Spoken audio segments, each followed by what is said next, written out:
السلام علیکم ورحمۃ اللہ وبرکاتہ۔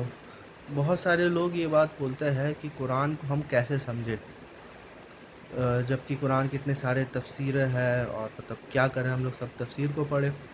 تو ایک چیز سمجھ جائیے گا کہ قرآن کو جو ہے جیسا کہ قرآن ہے ویسا ہی سمجھنا چاہیے۔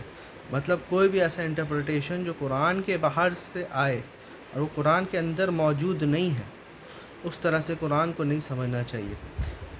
جیسے مثال کے طور پہ سورہ بقرہ کی آیت ہے، سورہ مائدہ کی آیت ہے کہ جو ایمان والے ہوں گے، جو یہودی ہوں گے، نصرانی ہوں گے، اگر اللہ پہ ایمان لائیں گے، یوم آخرت پہ بلیف کرتے ہیں اور نیک عمل کریں گے تو لا خوف علیہم ولا هم یحزنون، کہ ان کو نہ ہی کوئی خوف ہوگا نہ ہی کسی چیز کی فکر ہوگی۔ اب یہاں پر بہت سارے لوگ یہ بولتے ہیں کہ نہیں، یہ آج کل کے یہود کے نصارہ کے بارے میں نہیں ہے، یہ پرانے زمانے کے یہود و نصارہ کے بارے میں ہے۔ تو لیکن کوئی بھی بندہ اس کو پہلی بار جب پڑھے گا تو اس کو سمجھ میں آ جائے گا کہ بہت کلیئر کٹ جو ہے اللہ سبحانہ تعالیٰ نے یہ بات کہی ہے کہ چاہے وہ مومنین ہو، ان الذین آمنوا والذین ہادوا والنصارى والصابئین، یہ چاروں کو ایک ہی صف میں، ایک ہی لائن میں جو ہے اللہ سبحانہ تعالیٰ نے کہا ہے۔ تو اگر یہ پرانے زمانے کے یہود و نصارہ ہے تو پھر مومنین کا ذکر کیوں ہے اس آیت میں؟ تو پھر مومنین بھی آپ اس کو پرانے زمانے میں کرو، ایسا تو نہیں ہونا سکتا نا کہ ایک پریزنٹ والے زمانے کا اور ایک پرانے زمانے کا کے لوگ کے بارے میں ذکر ہو رہا ہے۔ اگر ایسا ہوتا تو اللہ سبحانہ تعالیٰ کہہ دیتا۔ تو جیسا کہ قرآن ہے، جب آپ پہلی بار قرآن پڑھتے ہو اور آپ کے دماغ میں جو چیز پہلے آتا ہے، میں بہت ساری ایسے چیز ہے جو میں نے پہلے پڑھا ہوں، اس کے بعد جب جیسے گاندھی صاحب ہوئے یا اور کوئی علماء ہوئے، جب وہ یہ بات بولتے ہیں تب میرے کو لگتا ہے ہاں میں نے بھی تو یہی سمجھا تھا اس سے۔ مطلب میں پہلے کسی عالم کا نہیں سنا تھا، لیکن جب میں پڑھ رہا ہوں تو وہی سیم چیز جو ہے دماغ میں میرے آیا، جو کہ بہت سارے علماء کا بھی کو سننے کے بعد بھی مجھے پتہ چلا کہ ہاں یہی چیز، سیم چیز تو میں پہلے یہ سوچ رہا تھا، لیکن وہ مطلب جو رائج نقطہ نظر نہیں رہتا، رائج نقطہ نظر کچھ اور رہتا ہے۔ جیسے مثال کے طور پہ قرآن یہ کہتا ہے لا اکراہ فی الدین، کہ دین میں کوئی زور زبردستی نہیں ہے، ٹھیک ہے۔ اب علماء بولتے ہیں کہ نہیں، دین اپنانے میں کوئی زور زبردستی نہیں ہے، لیکن اگر کوئی دین چھوڑ کے جائے گا تو اس کو ہم قتل کریں گے حدیث کے بیسس پر۔ اس چیز کا ذکر تو قرآن میں کہیں پر بھی نہیں ہے، ٹھیک ہے۔ تو سمپل اس کے بعد جب میں گاندھی صاحب کو سنتا ہوں تو گاندھی صاحب بھی یہی بات بولتے ہیں۔ تو ایکچولی جب میں دیکھتا ہوں ان علماء کو جو کہ قرآن اورینٹیڈ ہے، تو میں انہی کو پھر فالو کرتا ہوں۔ مطلب میں قرآن پڑھا ہوں، مجھے لگا کہ نہیں قرآن تو یہ سمجھ میں آ رہا ہے، پھر دوسرے علماء کا بھی یہ چیز لگا، تو میرا ایک طرح سے کنفرمیشن باعث ہو جاتا ہے اس سے۔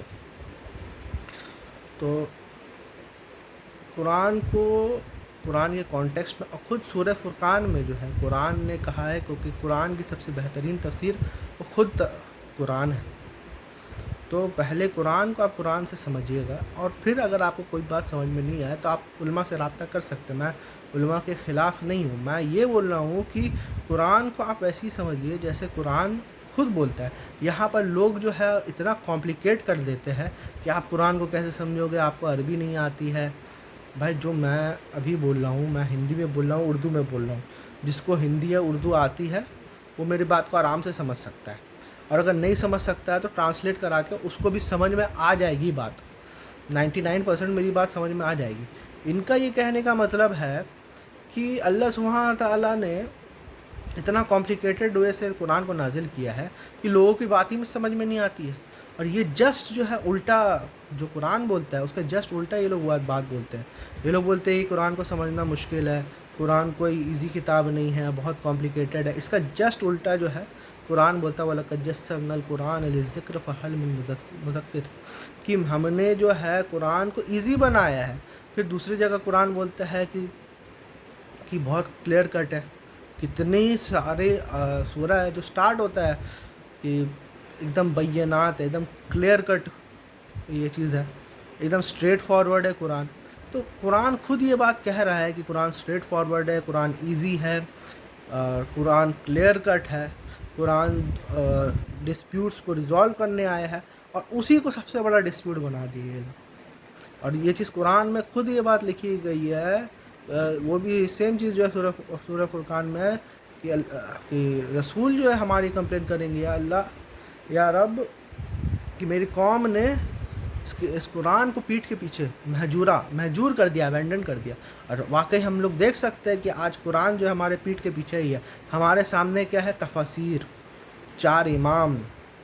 اور بھائی میں یہ چیز بہت ذمہ داری کے ساتھ بول رہا ہوں کہ جس طرح سے یہ لوگ بولتے ہیں نا 4 امام، یہ تو شرک کر رہے ہیں. میں تو ایسا بولوں گا، میں تکفیر کے خلاف ہوں، میں کسی کی تکفیر نہیں کرتا، لیکن عمل کو تو میں بولوں گا کہ یہ شرک کر رہے ہیں. کہ اللہ کے قرآن ہوتے وقت قرآن کوئی چیز بات کر رہا ہے اور پھر آپ اس کے اگینسٹ 4 امام کو اگر کھڑا کر رہے ہیں تو ہم بولتے ہیں کہ آپ شرک کر رہے ہیں.